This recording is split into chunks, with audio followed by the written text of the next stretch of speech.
What are you gots doing? It's Armies on Parade! Duh! Huh, it is.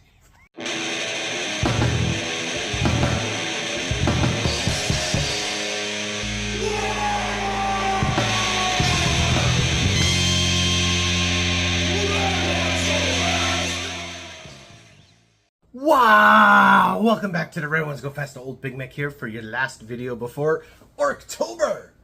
And we are talking about Armies on Parade. That's right. As you guys saw, the Grots outside having their little parade. It is time for Armies on Parade. What is that, for those of you that don't know? Well, it's pretty simple. Games Workshop, the people that make Warhammer and Warhammer 40,000 and all the other games, every year in the fall have a celebration called Armies on Parade. And the whole idea is to get your whole army out and take photos of it and enter it into a contest. Now, they have it online and they have it in the Warhammer stores. And often friendly local game stores will have their own versions as well. But all of the official Warhammer stores definitely have something in person. It's really a pretty fun thing. As an army guy myself, like, as much as I love minis and individual minis, for me it's about the army. I want to see a whole army out on the table. That's what really like makes Warhammer so great for me. So I love Armies on Parade. It's always been my favorite thing. And yeah, it's just a whole lot of fun. It's free to enter all the things. The local stores usually have great prizes. The online competition this year has some excellent prizes. You get your own combat patrol or spearhead box for winning, and they've got multiple categories. They've got an individual, a team, they've got young bloods for some of the younger grots, and then starting new this year, they split out the display board into its own category, which we'll get into a little later. So what this video is going to go into is just kind of the tips and tricks on taking pictures of your army, not only for Armies on Parade, but just miniatures in general as well, because it's different to take pictures of something small than it is something regular life size or big, like doing a landscape. So we're going to talk about all those, but first, let's go check out some minis. For example, here is one of the best Grot's armies. Now, this is an Ultramarines Beaky's army that he has built and painted all himself. Obviously, a little bit of help from old Big Mek, but honestly, the vast majority of this is him. But you can see he likes to have it displayed in his room, and he kind of changes it up all the time. He'll often have whole battle scenes going on with his Death Guard army. And as cool as this looks, if you come back out, it's actually really hard to show this as an army. This is not the way you would want to set this up as a picture for Armies on Parade. Now, I also keep some of my army on display just because it's fun to look at. That's why we own it, right? But also because, you know, they're fun to play around with. Move them around, change them all the time. But even this is not that great for it. Let me show you. So as you see, I have kind of this Battle of Big Tooth River looking thing going on with a bunch of mech shop stuff and whatnot. And it's a lot of fun, but this shelf being very dark makes it very dark in here. But also, you can't really get this in frame. Everything is kind of at the same level. Even with all the elevation I have in the back, it doesn't make for that great of a picture. You really can't tell what's going on with the army. This is definitely much more of an in real life kind of display. Same thing with my Imperial Guard here on the landing pad. If you get down at army level, they all kind of blend in. If you get up like this, all you're seeing is the tops of their heads and their bases. It really isn't that great of a display for a 2D photograph. And this is why you've seen the proliferation of display boards for Armies on Parade, which was great when they first started, and they were just a way to elevate the army and get everything into a 2D photograph that was up and down. It was vertical. But as the displays got more and more elaborate, instead of becoming Armies on Parade, it was displays on parade.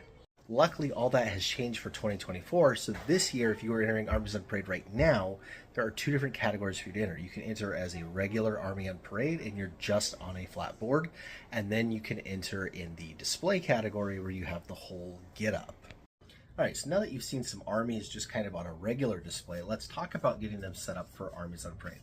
Obviously, in-store, something like that, or the other ones we looked at, is going to work just fine because it is 3D, right? You're physically in the store the person judging it, the manager of the store, is going to be able to see it from all the directions, kind of like get down at tabletop height and look at them straight on, and get up above and look at them from above. You'll be able to touch them, move them, those kind of things. And so that's a very different kind of display than the 2D format that you get online.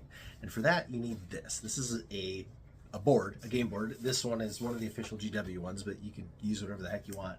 They just specify that 2 feet by 2 feet is the biggest it can be, which these boards that they sell are a bit bigger than that. I think if you took 2 of these folded up and stuck them together, you'd be kind of close. You could go from there. Now, the big thing is going to be your whole army has to fit on this board, but it doesn't give you a specification for verticality. And that's really where we're going to focus everything, even on the non-display board categories, because you're not judged on any of the things that the armies are sitting on. So just using some really, really simple terrain or other tips and tricks can get your guys kind of elevated up there so that you could take a better picture, so that they could see the whole army in that 2D space. All right, so now that we've got all that background out of the way and some theory and whatnot, let's actually put it into practice. Let's grab our board, grab our army, and get ready to take some photographs. All right, first things first, background. Obviously, you don't want to be looking at the back of a brown shelf. Equally as much, you don't want to be looking at the back of a wall or, you know, your workspace or something like that. So let's get a background set up for our army to look at. All right, so let's start with talking about backgrounds for your army. Obviously, you don't want to look at a wood shelf or even blank wall. That's not a good background. It's not very immersive, and it doesn't really give you any options. Now, what I like to do and what I have done in the past is actually use a real deal background. This right here is a painting that my grandmother painted that I have hanging up here in the studio, and I have used this as the background for my official Armies on Parade entries, and it looks awesome.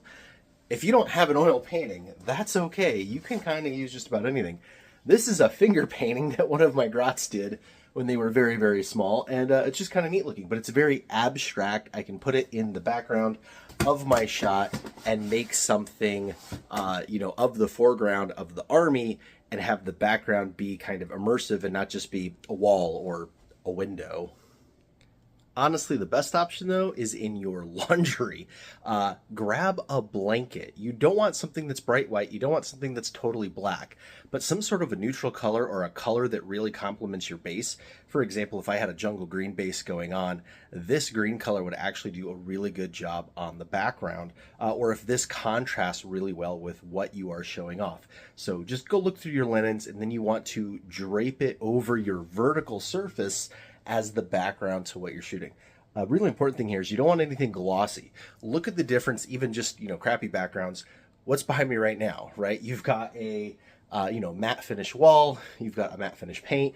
You know, it looks okay. If I go over here to the display case, that glossiness, you see how it reflects things and really kind of makes a problem? That's why I often don't wear my glasses in videos as well. That glossiness really ruins shots. You don't want anything glossy in the background. Definitely make sure you have something soft and matte. Now, if you're really struggling to find something, you don't like any of your blankets or anything like that, the inside of a box lid is a good idea. It's matte, it's dark, it's plain, and you can work with your lighting to make this work. So all else fails, put your board right here, use this in the back, and you are good to go. You probably already own this. And there we go. That's the super simplest setup you could possibly do. You've got one piece of game board inside of one box. Now you'll notice the lighting on me right now is really good. That's because there's a window directly behind me. Now there's not harsh sunlight coming right in, but what you're getting is natural diffuse light, and you can see the way that it lights up this box. That's definitely going to help with your lighting. You never want to take pictures with direct lighting, whether it's sunlight or artificial. The more you shine right on the photoreceptor or whatever you're, you know, taking your picture with, the more washed out it is. I can even show this to you in real time. Again, my face with diffuse lighting from outside versus I go over here and here's a lamp. Right? Nobody wants to see that. You put it off to the side. You want it to actually bounce off of the wall. You can actually see that transition happen. There, it's not on my face, but it's not bouncing back yet. And there you get it to bounce back. and now you've got a better, softer glow. Obviously, that's not the best example, but I got lights all over the place in here to try to get some diffuse lighting to keep the lighting decent for these videos. But what you want is to get yourself set up with a nice light source like that, and then be able to put your spotlights on it. Then we'll set up our army. All right, we've got our army set up. Let's see how that looks. Oh, that's awful, isn't it? You can't see what's going on. So here's where we get into getting the army set up is such an important thing. So first of all, you'll notice we have some units in the front that are blocking units in the back. You can't really see them. What you want to do is move your most vertical pieces to the back and your most horizontal pieces to the front. So our shock dome trackster here should be in front of our, whatever that one is. And then the same thing with the Def Dread. He is actually smaller than the truck, believe it or not. All right, so from above, it might not look as cool, but then you get down to here, and you can actually tell more what is going on. This is not blocking this buggy. Now, what you can do is use some pieces to try and elevate this even more. All right, here is trick number 1. Put a little spacer underneath your board so that you have an angle. Now, when you go down to take a picture, you still have some ramp, some angle to your background there. Notice how much better that's framed than it was before versus having to come down like this. This allows you to have your field of view with the camera be at a more natural angle while still having everything elevated where you can see. That right there is starting to look like a pretty good army. All right, trick number 2 is to actually do the same thing, but to individual models. Put something underneath them. You can use terrain if it's something visible. Use whatever you have on hand if it's not, and that will help add more dimensionality to what you're looking at. These look really good because they are pieces that are already put on their base at an angle. If you put more trucks down that are just flat, it's going to look different. Here, I'll show you. Now, does that look as cool? I mean, it's still cool, but it's not as cool. Just changing the angles, the dimensionality of what you're working with drastically changes what your photograph can do. Look at how much different that looks. Same thing with the front truck. You get rid of the flat model, you put a model that has an angle to it, and suddenly you are looking at a very different scene. So definitely getting some sort of angle onto your models so that they aren't just straight up and down is going to help you a lot. Now, how is that looking? You'll notice I did the same thing with the Def Dread, only backwards. Instead of angling the top of him more toward the camera to give him forward leaning, I angled the top of him away from the camera to get him back leaning so that we could see more of his face, which is the important thing on that model. So with all the 3D dimensionality we have going on here, we actually have a pretty decent looking army picture. All right, Big Mek, that's all well and good if you've got a vehicle heavy army or a bunch of really large models. What if you've got a traditional army that's just all infantry guys? That's really, not that great of an idea to try to make, 40, 50, 60 individual infantry miniatures stand kind of cockamamie so that you can get a photo of them. Well, I got tips for that too. All right, remember when we said to play with your laundry? Well, here we go. Grab a t-shirt or blanket, whatever you want. Put it on some boxes and things with different levels and create yourself an artificial battlefield that has elevation to it. Let's check it out. So as you see, there is our shadow box and there is our army. We can get so much more in the shot by having that verticality, having different layers. We've got a layer down here, a layer here, a layer here, and a layer here. I would actually shoot it about like this and aim everybody this direction. You would then get guys at every elevation in the field and really have it look like an army. Now, another thing you want to do, and I'll actually show you this real time in the shot, you'll notice as we get close to the army, all you really see are these guys here right in the middle of the picture. This guy starts to get lost out, and these guys are all completely fuzzy. If you pull the camera back and use your zoom function to zoom in, you'll notice a lot more of the army is now in focus. This is probably the biggest trick I can give you, is to pull your camera back and use your zoom function whenever you are photographing miniatures. This is a much clearer shot of this miniature than me pulling the focus to normal and zooming the camera in. Look at the difference between that and that. You actually see this all the time with professional photographers. They have these great big gigantic lenses whenever they're taking photographs, even if it seems like they're right on top of something. There's just something about focal length that really brings the whole shot into like clarity. And I'm sure you could go take like professional photography courses to learn a lot more on this, but that's like the very, very, very, very basic kindergarten level of it, is just you want to use a zoom in order to get the focal length of the whole shot as equal as can be, versus being all the way out. It makes it where only the thing right in the middle is in focus and everything else starts getting fuzzied out. So yeah, it just works. All right, I'm actually going to take you through how I came up with this process with my Armies on Parade entry photos from 2021. Let's check it out. All right, we'll start off with my early attempts. You see, this is a setup that looks good in person and terrible on photos. We have a background that nobody wants to see. We have things out of focus, and it just overall does not look good.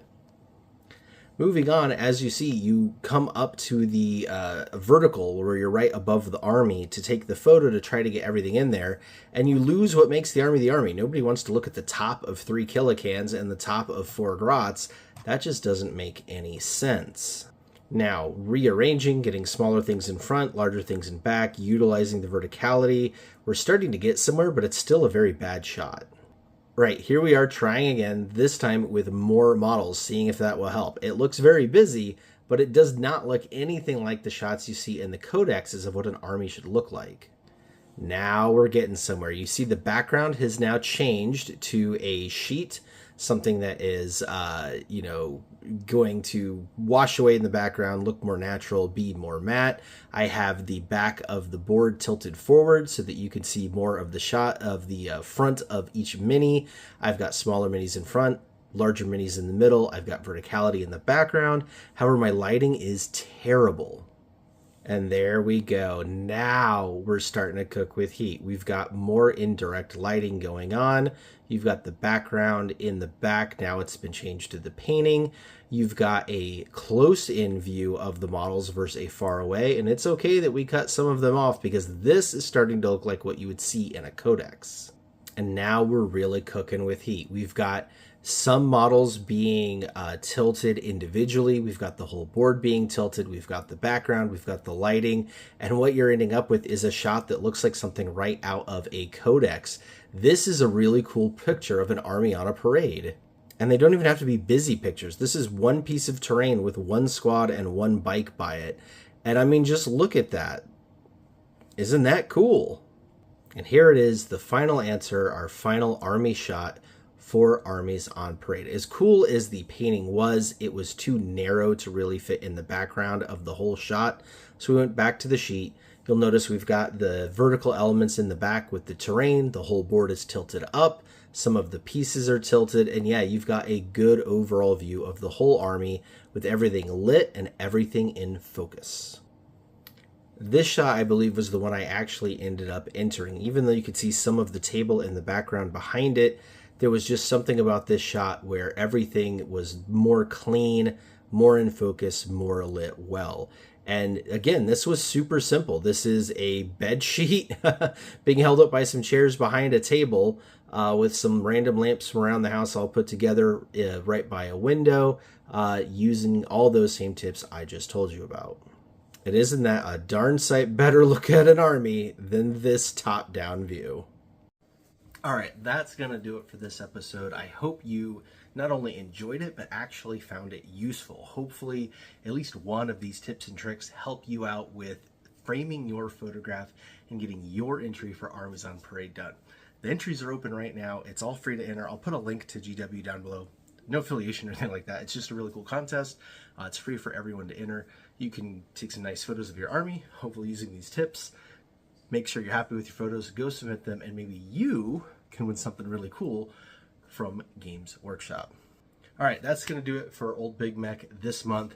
I'm going to see you next month for Orktober, where we're going to do a video every single day.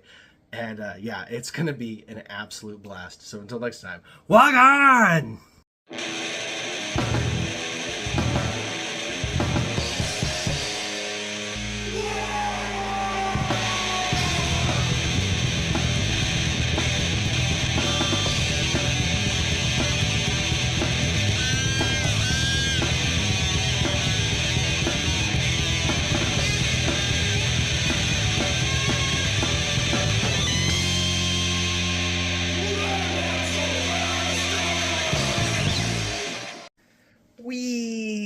lighting differences. That really illustrates it now, doesn't it?